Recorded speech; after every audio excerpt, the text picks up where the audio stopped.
Bonjour. Dans l'espace, les vecteurs ont des propriétés que l'on a déjà rencontrées dans le plan, mais aussi de nouvelles propriétés les liant aux droites et aux plans qui vont vous servir tout au long de ce chapitre.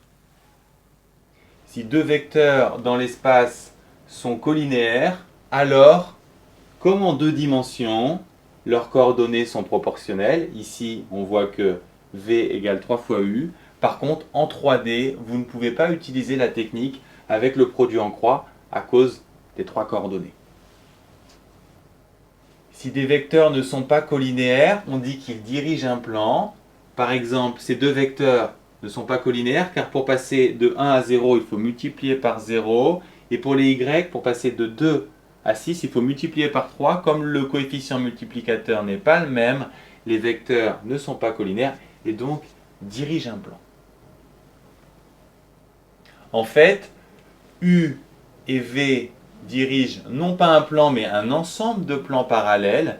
Et si je précise un point, alors je définis un plan. En résumé, pour définir un plan, il me faut donc deux vecteurs non collinéaires et un point. On dit que trois vecteurs sont coplanaires si on peut exprimer un des vecteurs en fonction des deux autres. Par exemple, ici, on peut trouver par tâtonnement ou en construisant un système à partir de cette équation que W est égal à 1 demi de U plus V. Autrement dit, ces trois vecteurs sont coplanaires, ce qu'on peut représenter par ce schéma. En revanche, s'ils ne sont pas coplanaires, ils permettent d'aller n'importe où dans les trois dimensions. Ils définissent donc une base d'un repère de l'espace. Prenons un exemple. Si on veut démontrer que ces trois vecteurs ne sont pas coplanaires, on s'appuie sur la définition, on remplace chacun des vecteurs par ses coordonnées, ce qui nous donne un système. On constate que A doit être égal à 7, B égal à 6 et que leur somme doit être égale à 5, ce qui est impossible et donc ces trois vecteurs ne sont pas coplanaires. Un vecteur est directeur d'une droite s'il donne la direction de cette droite. Et pour définir cette droite, il faut préciser de plus un point de celle-ci. On dit que deux vecteurs sont orthogonaux si leur produit scalaire est nul. Et de la même façon, deux droites sont orthogonales si et seulement si leurs vecteurs directeurs sont orthogonaux. Regardons sur un exemple.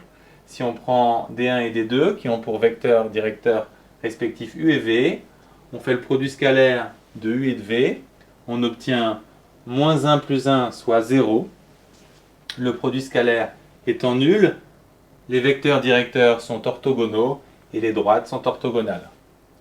La facilité à démontrer l'orthogonalité vient de la simplicité du calcul du produit scalaire.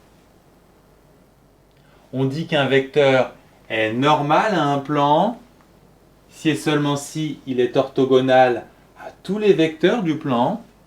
Et en fait, il suffit de démontrer qu'il est orthogonal à deux vecteurs de ce plan, à condition que ces vecteurs dirigent le plan, c'est-à-dire qu'ils soient non collinaires. Enfin, de la même façon, on dit qu'une droite est orthogonale à un plan si et seulement si elle est orthogonale à toutes les droites de ce plan, et pour cela, il suffit qu'elle soit orthogonale à deux droites non parallèles de ce plan. La démonstration de cette propriété est au programme, elle se fait grâce au vecteur et nous la verrons dans une prochaine vidéo.